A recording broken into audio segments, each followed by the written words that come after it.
Olá e sejam muito bem-vindos a mais uma de nossas análises aprofundadas. Nossa imersão de hoje examina um material de origem que é, assim, bastante singular e incrivelmente revelador sobre os bastidores da infraestrutura que sustenta a vida moderna. Exato. E é um material riquíssimo, né? Muito.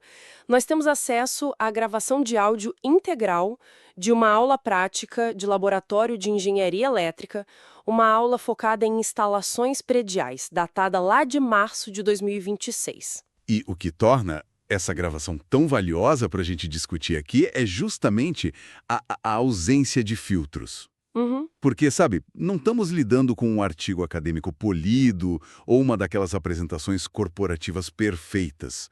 É o momento exato em que a teoria acadêmica colide de frente com a realidade implacável e muitas vezes perigosa do mercado de trabalho e da construção civil. Nossa, e essa colisão fica muito evidente logo nos primeiros minutos da gravação. O tom do professor já estabelece que a sala de aula deixou de ser aquele ambiente de experimentação sem consequências. Acabou a brincadeira. Acabou, ele decreta basicamente o fim da era do copia e cola nos relatórios, o fim daquelas apresentações de slides vazias. É. A cobrança ele passa a ser sobre responsabilidade técnica real, dividindo as avaliações entre um domínio teórico muito rigoroso e a competência pura e simples na montagem física dos painéis. O que, para quem ouve a gravação, parece até um pouco assustador no começo, mas reflete uma dor muito latente na indústria, né? Sem dúvida. Ele faz questão de traçar uma linha divisória muito clara entre o conhecimento de um leigo e a responsabilidade de um engenheiro. Sim, porque saber que um disjuntor tem uma corrente nominal de 10 amperes e é monopolar. Isso é conhecimento de prateleira de supermercado. Exatamente. Qual que é um lê embalagem? A engenharia verdadeira começa quando o mercado exige o domínio da tensão máxima de operação, do nível de isolação do componente, sabe, da capacidade dele de interrupção num curto-circuito. É a curva de disparo, né? Isso, a curva térmica e magnética.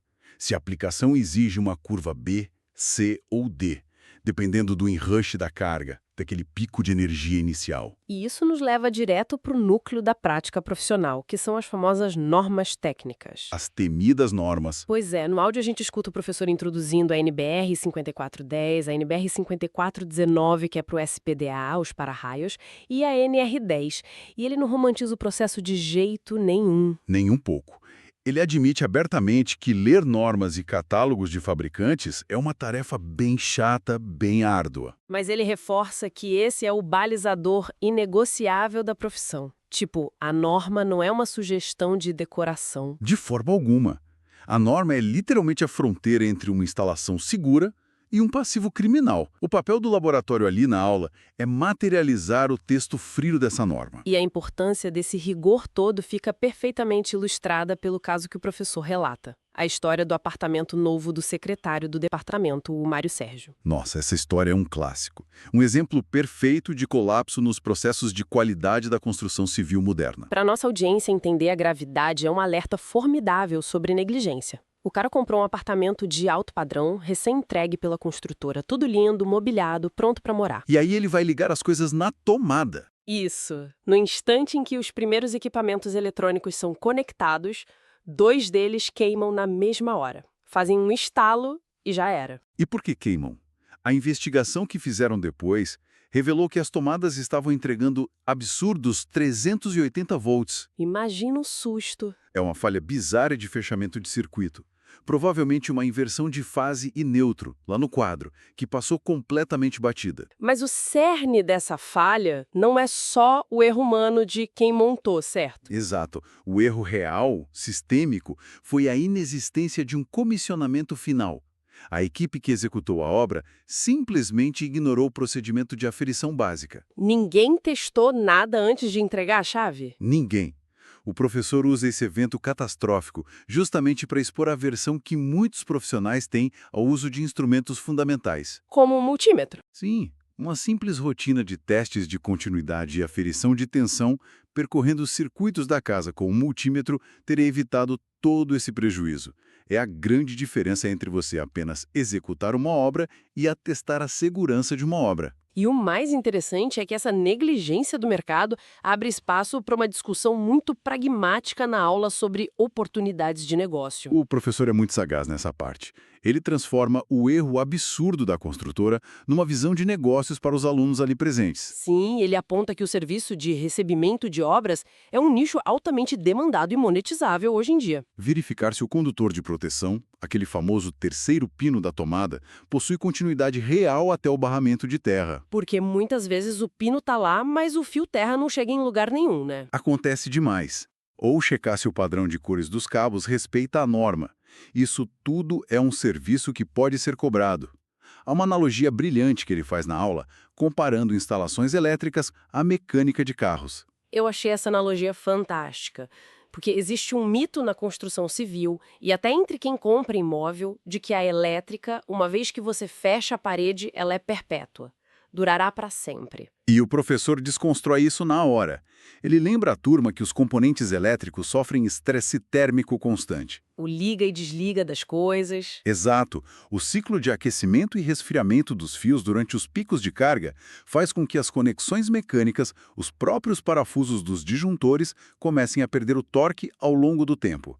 Eles afrouxam. Então, um simples serviço de termografia, de lá fazer uma limpeza e um reaperto periódico das conexões, é uma manutenção preventiva básica. E essa manutenção básica que previne a imensa maioria dos princípios de incêndio em quadros de distribuição por aí. Instalação elétrica precisa de revisão igual o carro. Bom, avançando na gravação, a discussão sai dessa manutenção física e transita para o ambiente virtual.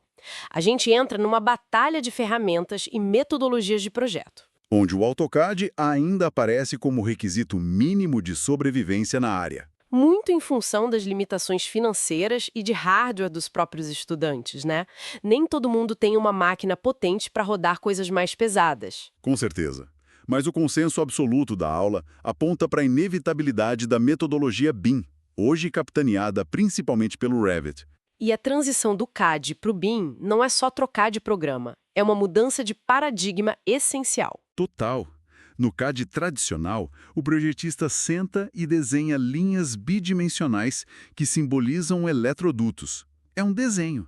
No Revit, o profissional trabalha com um banco de dados relacional que vem disfarçado de modelo 3D. O software exige a modelagem paramétrica do edifício inteiro. E isso é mágico porque elimina aquele erro clássico de obra onde a infraestrutura elétrica colide fisicamente com um cano de água gelada do ar-condicionado. O famoso tubo que atravessa a bandeja de cabos. Exatamente. Além de resolver essa detecção de interferências, o modelo já gera o quantitativo de materiais com uma precisão milimétrica. O que entra no orçamento é o que vai ser usado. E o nível de controle financeiro gerado por essa modelagem é impressionante. Tem um momento que um dos alunos traz para a discussão a integração do Revit com um plugin chamado Dynamo. Uma ferramenta de programação visual fortíssima. Demais. No fluxo de trabalho que eles descrevem, imagina que o engenheiro precisa alterar a rota de um leito de cabos lá no 10º andar de um prédio para desviar de uma viga que mudou de lugar. No método antigo, isso seria um pesadelo de recálculo. Um pesadelo.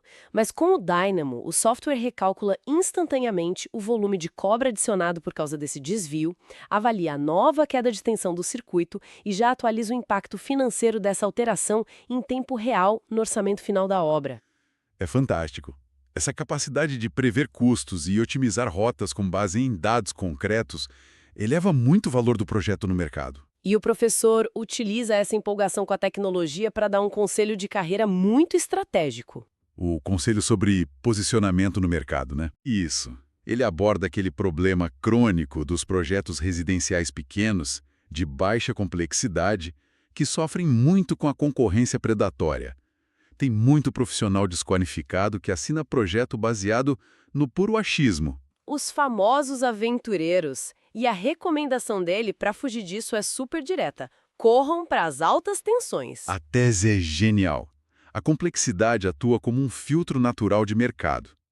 Em projetos residenciais de baixa tensão, a barreira de entrada é muito baixa. Qualquer um acha que faz. Mas ao migrar para média tensão, para fazer um projeto de subestações abrigadas ou ir logo para linhas de alta tensão, A margem para o achismo desaparece por completo. A exigência de cálculos rigorosos de coordenação de proteção, de seletividade, elimina os aventureiros na hora. e o argumento fica ainda mais pesado quando ele invoca as prerrogativas legais da engenharia elétrica. Ele destaca com bastante orgulho, aliás, que o cálculo preciso das correntes de curto-circuito presumidas requer um embasamento matemático muito profundo. Que é uma exigência básica da NBR 5410 para dimensionar dispositivos de proteção com segurança, aliás. Sim. E essa complexidade garante que apenas profissionais com a formação adequada em engenharia elétrica tenham a propriedade legal para assinar esses projetos. Cria um nicho protegido pela própria competência exigida. É uma proteção de mercado baseada no rigor técnico, e essa reflexão nos conduz a um momento muito analítico da gravação, onde o escopo do que é um projeto elétrico é redefinido. Fica estabelecido na aula que a norma técnica é o piso, não o teto. Perfeito.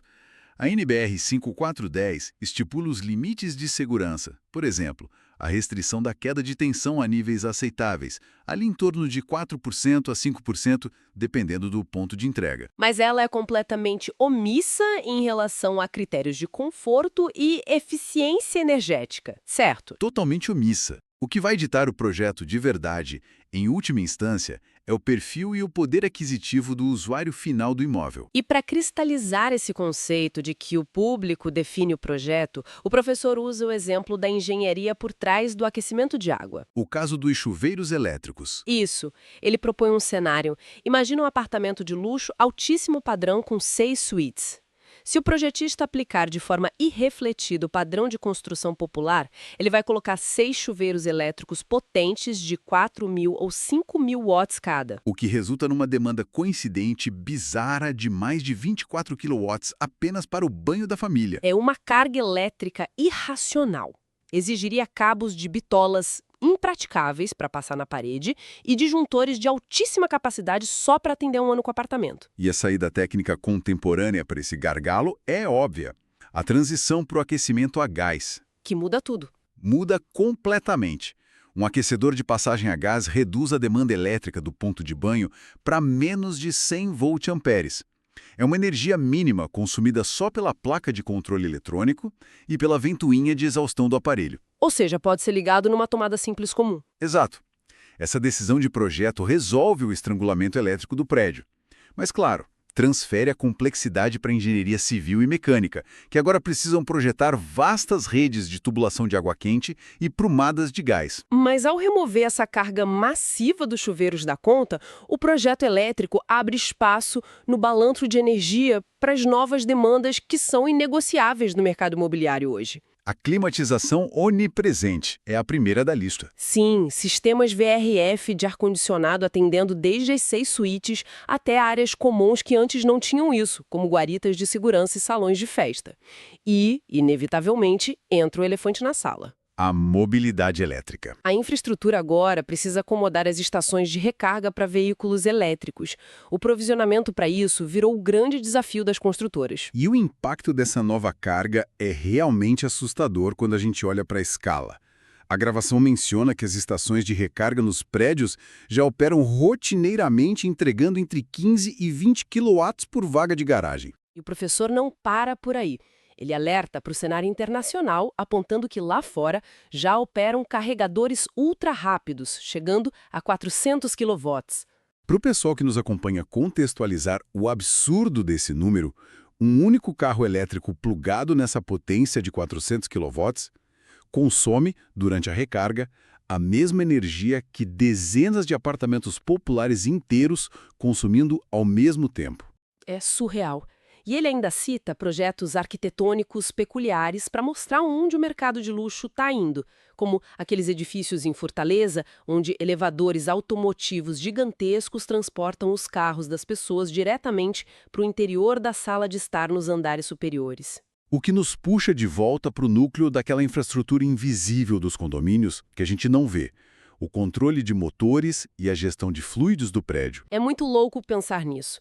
O cidadão comum passa na rua e visualiza um edifício alto apenas como um empilhamento de lajes com pessoas morando. Mas sob a perspectiva da engenharia elétrica. Um arranha-céu é essencialmente um complexo sistema de bombeamento hidráulico que é mantido vivo por motores de indução pesadíssimos. E o detalhamento que o professor faz dessas cargas ocultas é fascinante. A água do prédio precisa vencer a gravidade. Para isso, entram em cena as bombas de recalque. Que são motores bem robustos, né? Muito. Frequentemente operando na faixa de 10 a 15 cavalos vapor, só para transferir a água dos reservatórios que ficam no subsolo até os castelos d'água lá no topo do edifício. Mas esse ecossistema do subsolo é ainda mais vasto.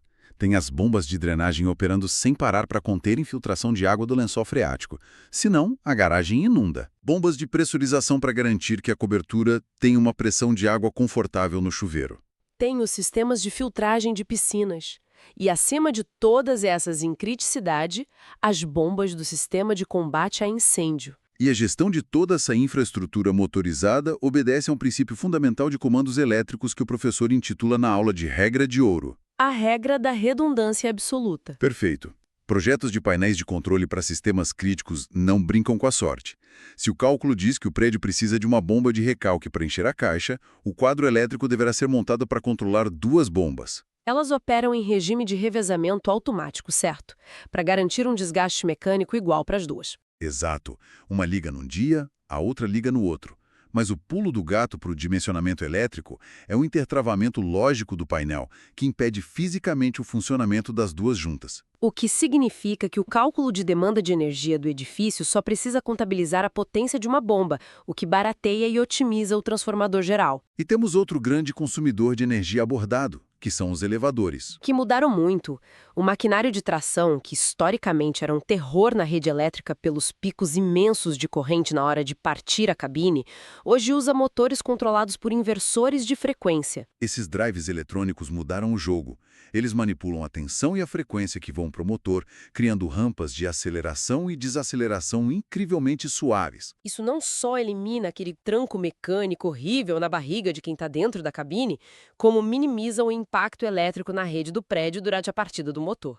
E a soma de tudo isso, ar-condicionado central, bombas hidráulicas, recarga de carros elétricos e os elevadores, é o que vai determinar o nível de tensão no qual o condomínio precisa ser conectado na rede da rua. E o professor estabelece muito bem os limites burocráticos e técnicos disso. Se a potência demandada da instalação for de até 75 kW, o projeto se enquadra na baixa tensão e é alimentado direto pelo transformador do poste. Passou desse limite de 75 kW, as regras mudam. Entramos no domínio da média tensão. Isso obriga o empreendimento a construir e manter sua própria subestação abrigada lá dentro, gerenciando demandas contratadas que podem ir até 2.500 kW. E aí, para alargar a visão dos alunos, o professor traz uma pergunta provocativa. E quando a escala do projeto transcende completamente essa infraestrutura urbana normal? Ele traz o caso extremo dos data centers de hiperescala e usa o TikTok como exemplo. É um choque de realidade. A estimativa que ele menciona na aula é que a infraestrutura de energia de um data center desses pode bater a impressionante marca de 500 megavolts contínuos. É um número difícil de absorver. Para colocar em perspectiva, 500 megawatts representa a demanda de energia de uma cidade de médio para grande porte. E tudo isso concentrado em apenas alguns milhares de metros quadrados de servidores e chillers de refrigeração industrial. O desafio de engenharia para viabilizar 500 megawatts muda o esporte. Não é mais sobre pedir um aumento de carga na agência local da companhia de luz. Definitivamente não. Um projeto desse tamanho causa impacto direto na estabilidade do Sistema Interligado Nacional. O trâmite já exige negociações super complexas direto com o ONS, o Operador Nacional do Sistema. E, frequentemente, requer que se construam linhas de transmissão inteiras dedicadas em extra alta tensão, conectando a planta do data center direto nas redes das grandes concessionárias de transmissão, como uma Chesf da vida. O projeto elétrico deixa de ser só passar fio e passa a envolver estudos profundos de fluxo de carga, estabilidade e compensação de reativos. É engenharia pura. E o gerenciamento de absolutamente toda essa complexidade, que vai desde calcular um simples disjuntor de 10 amperes para uma tomada brutal de 500 megawatts, precisa ser meticulosamente registrado no papel. O que nos leva para a reta final daquela aula de laboratório, que foca na responsabilidade documental do engenheiro, o projeto executivo. O projeto é tratado ali como um contrato legal inegociável. E ele tem dois pilares: o memorial descritivo e as pranchas de desenho. O memorial descritivo é a defesa técnica do profissional, né? É o documento de texto onde ele vai justificar todas as premissas que adotou. Mostrando todos os cálculos de queda de tensão, os motivos das escolhas dos condutores, os estudos de seletividade. Se der problema, é lá que o juiz vai olhar. Já as pranchas, que são aqueles desenhos enormes, variando desde papel A4 até folhas A0, elas representam a interface direta com a equipe que vai sujar a mão de graxa no campo. E o nível de exigência do professor sobre esses desenhos é altíssimo. Qualquer ambiguidade impressa no papel vai resultar num erro na montagem física na obra. O eletricista vai fazer errado. E ele é categórico sobre o conteúdo das pranchas. O desenho arquitetônico, as paredes, é só o pano de fundo. A informação crítica mesmo está na clareza dos diagramas unifilares. Que é o mapa da topologia elétrica do sistema. Tem que ter os quadros de cargas exaustivamente detalhados, mostrando o balanceamento das fases, bitolas de cada condutor. E tudo na mesma folha do projeto físico. Isso é um detalhe prático excelente que ele dá, para evitar que o eletricista fique virando folhas no meio da poeira da obra tentando cruzar referências. Tem o carimbo do projeto também, que atesta quem é o autor e quem revisou. Mas o conselho de ouro ali foi sobre a otimização brutal do espaço no papel. Pranchas precisam ser densas em informação. Tem que minimizar espaços em branco, Consolidando os dados de um jeito lógico. E para coroar essa jornada toda de aprendizado, a aula culmina numa demonstração prática conduzida pelo técnico do laboratório, o Eliezer. Uma demonstração que traz esse universo de instalações prediais pesado para o contexto superatual da conectividade. Eles montam ali uma automação residencial baseada em internet das coisas usando um módulo Sonoff, que é basicamente um microcontrolador com uma plaquinha de Wi-Fi acoplada a um relé eletromecânico. A mágica acontece quando o professor aciona circuitos de luz e uns motores pequenos simplesmente usando comandos de voz como "Ei Google, desligar laboratório". E o processamento vai na nuvem e volta. É o momento em que a infraestrutura bruta, cheia de cabos grossos e contatores batendo, se curva aos algoritmos. Mostra que o painel elétrico moderno deixou de ser um sistema ilhado, virou um nó ativo numa rede de dados externa, suscetível às conveniências de controle por aplicativo, mas também às vulnerabilidades da internet comercial. Mas e isso é crucial. O professor faz questão de fazer uma distinção gigantesca entre essa brincadeira residencial e a verdadeira automação industrial. É um ponto de segurança vital. Um relé controlado via Wi-Fi é excelente e aceitável para você apagar a luz da sala de estar pelo celular. Mas num ambiente de missão crítica, num chão de fábrica industrial, Onde se o processo travar, a empresa perde milhões ou, pior, coloca vidas em risco. a arquitetura de controle muda drasticamente. O domínio ali passa a ser exclusivo do CLP, o controlador lógico programável. Que é um tanque de guerra comparado ao módulo de internet. Totalmente. Diferente do IoT doméstico, o CLP tem um hardware fisicamente blindado contra interferências eletromagnéticas e surtos de alta tensão. Ele executa malhas de controle de forma local, com tempos de resposta imediatos. E o mais importante, ele não depende da disponibilidade de uma internet externa para garantir a segurança da máquina. Caiu a internet, a fábrica continua segura. Analisando essa gravação do começo ao fim, o panorama que emerge pra gente é de uma profissão que exige uma elasticidade mental que é quase assustadora. No intervalo de poucas horas, a cabeça deles precisou transitar da física básica para evitar que um parafuso frouxo inicie um incêndio doméstico para modelagem matemática 3D de prédios inteiros no Revit, Passando por automação em nuvem, até chegar nas complexas manobras regulatórias com governos, para alimentar data centers que consomem mais do que países inteiros. Fica muito clara a imensa carga de responsabilidade técnica invisível que sustenta a nossa rotina. É a engenharia atuando nos bastidores para que a complexidade pareça apenas apertar um interruptor na parede, para nós, usuários finais. E essa gravação serve como um lembrete valioso de que um sistema elétrico confiável não brota da natureza. É o resultado direto de aplicar normas rígidas, fazer cálculos sem fim e recusar o puro achismo. Bom, E essa nossa análise profunda levanta uma questão estrutural inevitável para todos nós que observamos as nossas cidades crescendo.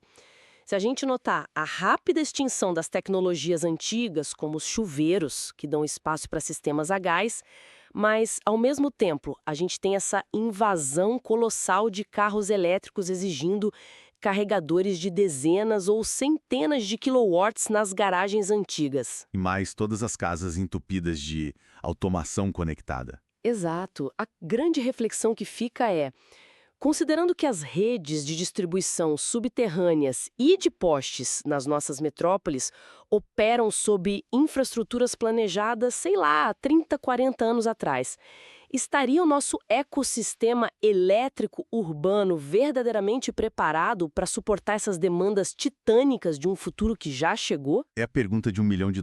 Ou será que estamos perigosamente dependentes de uma malha velha, ficando apenas um erro de cálculo ou a um simples reaperto de parafuso negligenciado de um apagão monumental nas grandes cidades? Fica aí o questionamento construtivo sobre o futuro invisível que nos cerca. Agradecemos imensamente a companhia de quem nos acompanhou nessa análise de hoje. Continue investigando as estruturas que moldam a nossa realidade e até o nosso próximo encontro.